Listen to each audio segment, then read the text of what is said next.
ইদানিং নিজের জন্য বড্ড মায়া হয় আমার। সুন্দর ফুলের মতো জীবনকে আমি কত অযত্নে অনায়াসে নিজের হাতে নষ্ট করে ফেলছি। যতটা ভালো থাকার কথা ছিল এই বয়সটাতে, ঠিক যেন ততক্ষণে খারাপ থাকার জন্য উঠে পড়ে লেগেছি।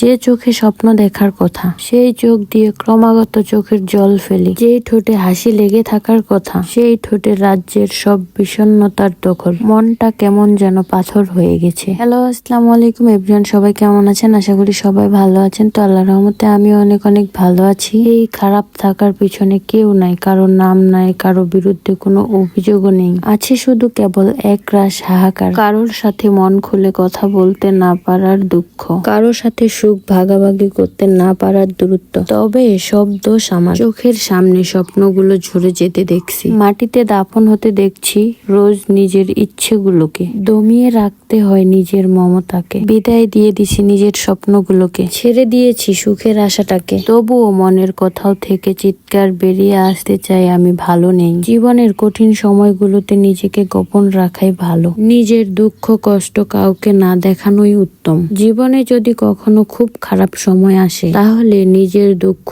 কষ্টগুলো নিজের মাঝে এমন ভাবে আড়াল করে রেখো, যেন তোমার গায়ে ঘেঁষে বসে থাকা মানুষটাও টের না পায়। গোপনে তুমি ভেঙে গেছো, খুব পুরে ছারখার হয়ে গেছে মনের বন। শক্ত হও, নিজেকে নিজেই বুঝাইও যে এত সামান্য বাতাসে ঝরে যেতে নেই, ভেঙে যেতে নেই এমন হালকা আঘাতে। কান্না পেলে একা একা গোপনে কেঁদো, তবুও নিজের ক্ষতগুলো কাউকে দেখাতে যেও না। মনে রেখো, যে নিজের জন্য আলো হতে পারে না, পৃথিবীর সমস্ত আলো মিলেও তাকে পথ দেখাতে পারবে না। এই যে একটা মানুষ দেখছেন সারাক্ষণ আপনাদের মাঝে ঘুরছে ফিরছে, হাসছে খাচ্ছে, তাকে কিন্তু দেখলে বোঝা যায় না তার ভিতরে ভিতরে কি চলছে। অথচ দিনের আলো ফুটাতেই সেই মানুষটার মধ্যে অনেক ক্লান্ত। পরিবার, প্রিয়জন, কেরিয়ার, দরিদ্রতা, সুখ, শান্তি, হতাশা, আমার কি আছে কি নেই, কি পেতে চাই, সব নিয়ে ভাবতে ভাবতে তার আর ভালো থাকাটাই হয়ে ওঠে না। তবুও দেখেন মুখে কেমন দারুণ হাসি নিয়ে আপনাদের মাঝে ঘুরে বেড়াই, যেন তার কোনো দুঃখই নেই। আপনারা কি টের পান তার দুঃখ?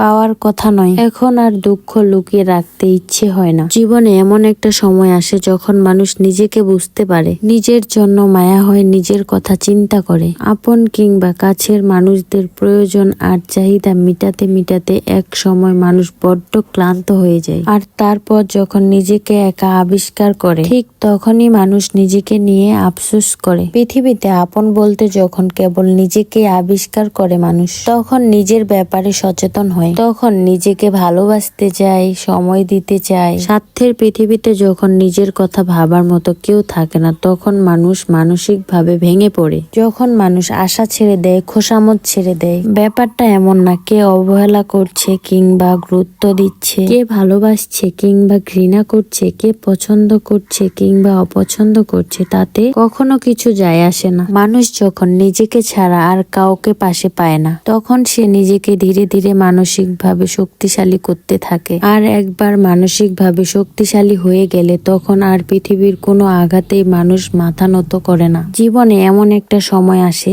যখন মানুষ একা থাকতে পারে, যখন কারো কাছে কোনো প্রত্যাশা রাখে না, অভিমান অভিযোগ কিংবা নিজেকে নিয়ে দুঃখ প্রকাশ করার আর ইচ্ছাই জাগে না।